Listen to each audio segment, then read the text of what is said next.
আচ্ছা, অনেকেই আমার কাছে ডিআইওয়াই CO2 এর সোডা প্লাস অ্যাসিডের টিউটোরিয়ালটা চাইছিলে। আমি বলে দিচ্ছি। তো সবার আগে বলছি কি কি লাগবে।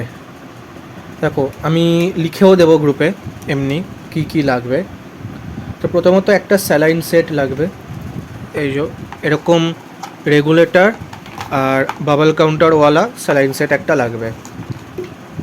এছাড়া লাগবে দুটো সোডার বটল। আমি স্প্রাইট ইউজ করছি, থামস আপও ইউজ করতে পারো, মাজার বটলটাও ইউজ করা যায়, তবে মাজার থেকে বেটার স্প্রাইট বা থামস আপেরটা ইউজ করা, কারণ ওগুলো কার্বনেটেড ওয়াটার হোল্ড করছে, যার ফলে ওগুলোর CO2 বা যে কোনো কিছুরই প্রেশার সহ্য করার ক্ষমতাটা অনেকটা বেশি। এছাড়া লাগবে হচ্ছে এমনি নর্মাল অ্যাকুয়ারিয়াম এয়ারলাইন পাইপ যেটা, সেটা লাগবে। দুটো লাগবে চেক ভাল্ব। মেটালের চেক ভাল্ব ইউজ করার কোনো দরকার নেই, এই প্লাস্টিকের লোকাল মালটাই এনাফ। এরকম চেক ভাল্ব মিনিমাম দুটো লাগবে। এছাড়া লাগবে ম্যাগনেট। আমার ম্যাগনেটের পাওয়ারটা কম বলে আমি দুটো ম্যাগনেট জুড়েছি, মিনিমাম দু পিস তো লাগবেই। এছাড়া লাগবে স্ট্রেট কানেক্টার, এই লালটার মতন স্ট্রেট কানেক্টার, এটা লাগবে। স্ট্রেট কানেক্টার না হলেও বেন্ড হলেও হয়, বাট স্ট্রেটটা বেস্ট, বেন্ডে অনেক সমস্যা হবে। তো এই স্ট্রেট কানেক্টার মিনিমাম দুটো লাগবে। এইটাতে আমি স্ট্রেট কানেক্টার ইউজ করিনি, না করেছি বোধহয়, হ্যাঁ এটাতে করেছি আমি। তারপরে একটা এক্সট্রা মাল লাগিয়েছি, সেটা হচ্ছে পাইপটা কানেক্ট করার জন্য। তো মোট কথা দুটো স্ট্রেট কানেক্টার লাগবে। স্যালাইনের এই বাবল কাউন্টারের মাথাটাই আরেকটা স্ট্রেট কানেক্টরের কাজ করে দেবে।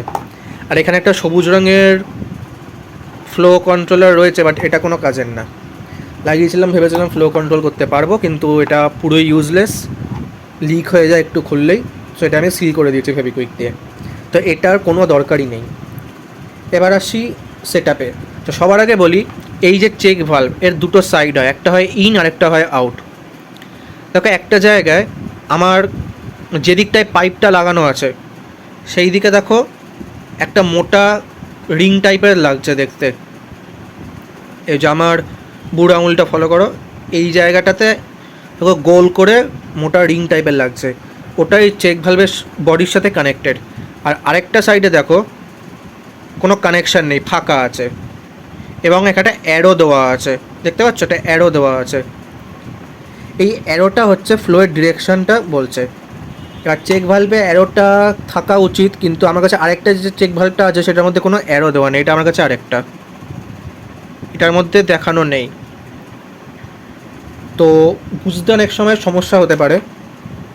এক সেকেন্ড, আচ্ছা আমি একটু মাঝে পজ করেছিলাম, আমি আবার রিজিউম করলাম ভিডিওটা। আচ্ছা কোনটা দেখাচ্ছিলাম, হ্যাঁ এরকম এই লালগুলোতে যেমন দাগ দেওয়া নেই, কোনো অ্যারো দেওয়া নেই। তো যেটা বললাম, এই যে দিকটা এরকম মোটা রয়েছে এবং চেক ভালভের বডির সাথে কানেক্টেড, সেইটা হচ্ছে ইন, আরেকটা হচ্ছে আউট। এর ভেতরে এয়ার বা ওয়াটার যাই হোক, ফ্লো সবসময় ইন থেকে আউটে হবে। এই মুহূর্তে যেদিকে কিছু লাগানো নেই সেটা ইন, আর যেদিকে পাইপটা লাগানো সেটা হচ্ছে আউট। আচ্ছা একটা জিনিস বলি, যেরকম একটা টি শেপের কানেক্টার লাগবে। আচ্ছা এছাড়া লাগবে 5 টাকার ফেবিকুইক, 2-3 প্যাকেট তো লাগবেই। আর 30 টাকার এমসিল। এমসিলের দাম ডিপেন্ড করে জায়গার ওপর, কোথাও 30, তো কোথাও 35, তো কোথাও 25। এমসিল হচ্ছে কালো হবে শুকিয়ে যাওয়ার পর। এমসিলের দুটো থাকে, একটা রেজিন আর একটা হার্ডেনার, দুটো ইকুয়াল কোয়ান্টিটিতে মিক্স করতে হয়। আচ্ছা এবার লাগবে হচ্ছে দুটো বটলের ক্যাপ। এই যে ক্যাপ, একটা ক্যাপে একটা ফুটো হবে, আরেকটা ক্যাপে দুটো ফুটো হবে। 4mm ড্রিল মেশিন থাকলে খুব ভালো, ড্রিল বিটটা 4mm থাকলে। আর সব ড্রিল চাকে 4mm লাগে না, সস্তার যে ড্রিল চাকটা সরু টাইপের সেটা ডিআইওয়াই কিটে ইউজ হতে পারে, সেটাতে ম্যাক্সিমাম 3mm লাগে ড্রিল বিট। আর প্রফেশনাল 250 টাকার যে ড্রিল চাকটা, 250 না 350 যাই হোক, ওইটাতে 4mm থেকে শুরু হয়। তো 4mm থাকলে ভালো, আর নয়তো সোল্ডারিং আয়রন, তাতাল বলে যেটাকে, সেটাও যদি না থাকে, গোল কিছু গরম করতে হবে, লোহার বা যাই হোক, সেটা নিজে গলে না গেলেই হলো, এরকম ফুটো করা যাবে, এরকম গরম করতে হবে, করে ফুটো করতে হবে। কারণ এই এয়ারলাইন পাইপগুলোর ডায়ামিটার হচ্ছে 4mm। আচ্ছা এছাড়াও লাগবে হচ্ছে একটা সিরিঞ্জ, আমার কাছে 3 ml আছে, 3 ml মিনিমাম, 2 ml হলে চাপ হবে। আর আর ডিফিউজার তো যেমন থাকছে, আমি এটা চপস্টিকের বদলে শোলার ঝাঁটার মোটা পার্ট, কাঠির মোটা পার্টটা কেটে নিয়েছি। বা অনেক সময় ইয়েও করা যেতে পারে, মোটা টুথপিক যেগুলো হয়, বা না হলেও টুথপিক জুড়ে জুড়েও আমি একটা করেছিলাম, কিন্তু সেটা কাজ করেনি। তো এই গেল হচ্ছে কী কী লাগবে, এবার বলে দিই। আচ্ছা, প্রথমে আসছি যেটা হচ্ছে অ্যাসিডেরটাতে প্রথমে একটা কানেক্টর ঢুকবে, আর সোডার বোতলে দুটো ফুটো হবে। অ্যাসিডের বদলে একটা ফুটো হবে, সোডার বদলে দুটো হবে। সোডার বদলে দুটো ফুটোর মধ্যে একটা ফুটোয় একটা কানেক্টর ঢুকবে। আমি এখানে কানেক্টরটা বটলের মধ্যে লাগানো, মানে ক্যাপে লাগানোর বদলে পাইপটা ঢুকিয়ে তারপর সেই পাইপের মধ্যে লাগিয়ে দিয়েছি। সেটা কোনো সমস্যা নেই, যেখানে খুশি হবে। মোট কথা ওপর নিচে দু জায়গায় পাইপ লাগাতে পারলেই হলো। নিচেরটা খোলা যাবে, ওপরটা খোলা যাবে না, এখন ওপরটা সিল করতে হবে। আর দুটো ক্যাপের মধ্যেই যে কানেক্টরগুলো লাগানো হলো, সেই কানেক্টরগুলোকে একটা পাইপ দিয়ে জুড়তে হবে।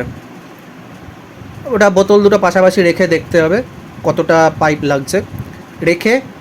আর এই যে স্যালাইনের কিটটা, এর বাবেল কাউন্টারের মাথাটা পয়েন্টেড থাকে, ছোচলো থাকে, সেটা স্যালাইনের পাউচের মধ্যে ফুটো করে ঢুকিয়ে দেওয়া হয়।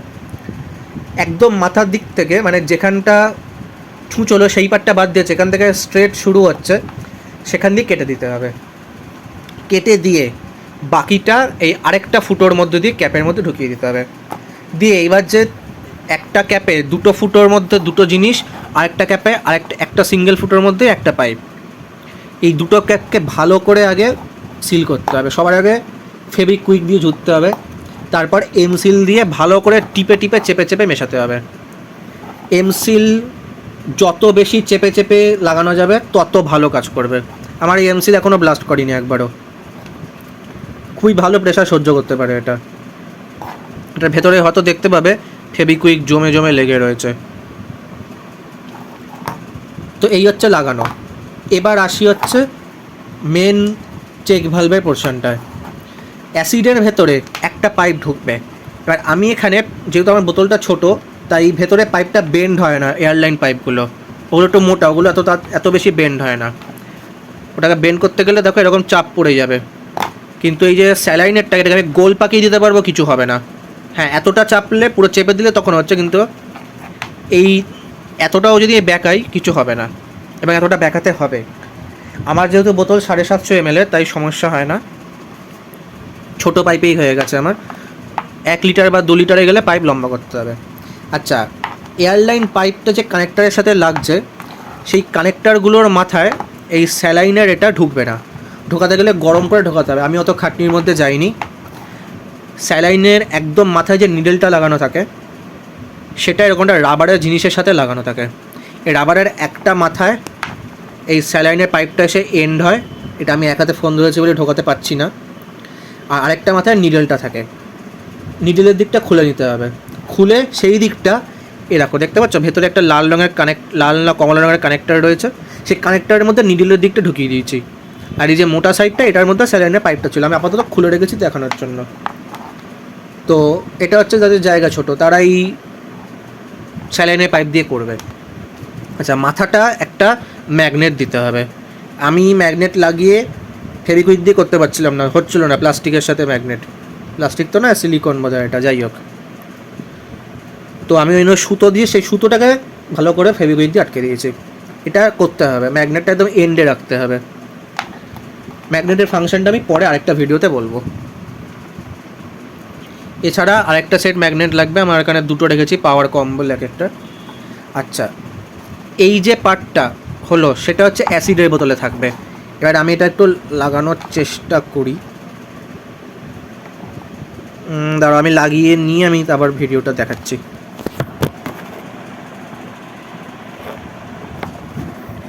এই যে লাগিয়ে নিয়েছি। এই পুরো জিনিসটা যাবে হচ্ছে অ্যাসিডের বোতলের মধ্যে। আমি এখনই বোতলে কিছু দেখাচ্ছি না, কারণ বোতলে আমার সিট্রিক অ্যাসিড আর সোডা মেশানো আছে। বাই চান্স রিয়াকশান শুরু হয়ে গেলে অনেকটা ওয়েস্ট হবে আমার। তো এই সেটটা গেল হচ্ছে অ্যাসিডের। এবার হচ্ছে সোডা। সোডাতে একটা একটা ছোট পিস পাইপ নিতে হবে এয়ারলাইন, এটাকে লাগাতে হবে এই লালটার মধ্যে। আমি এখানে লাগাতে পাচ্ছি না, তো লালটার মধ্যে লাগাতে হবে। তারপর একটা টি নিতে হবে,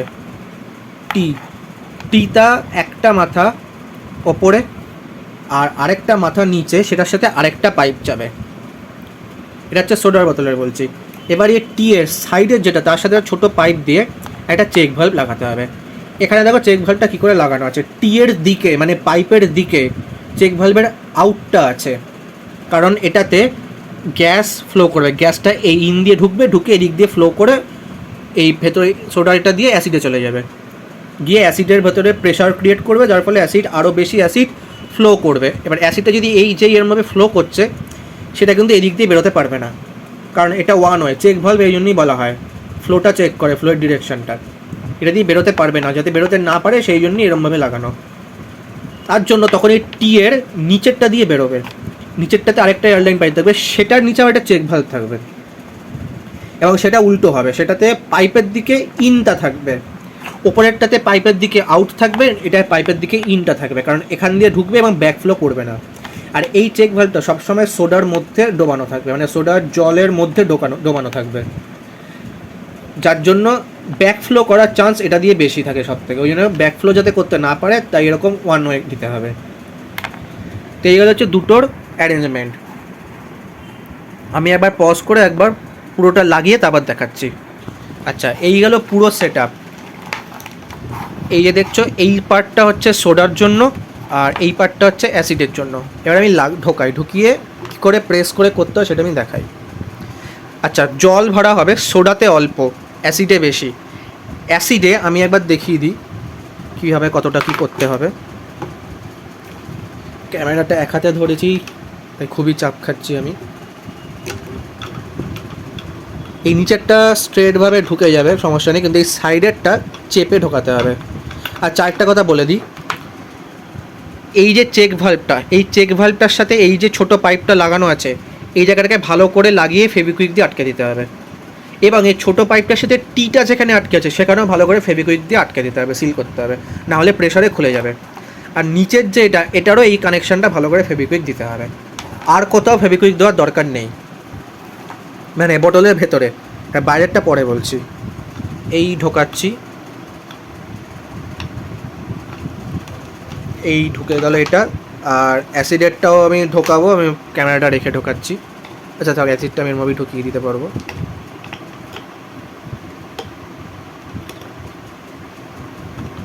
এই হচ্ছে গেল।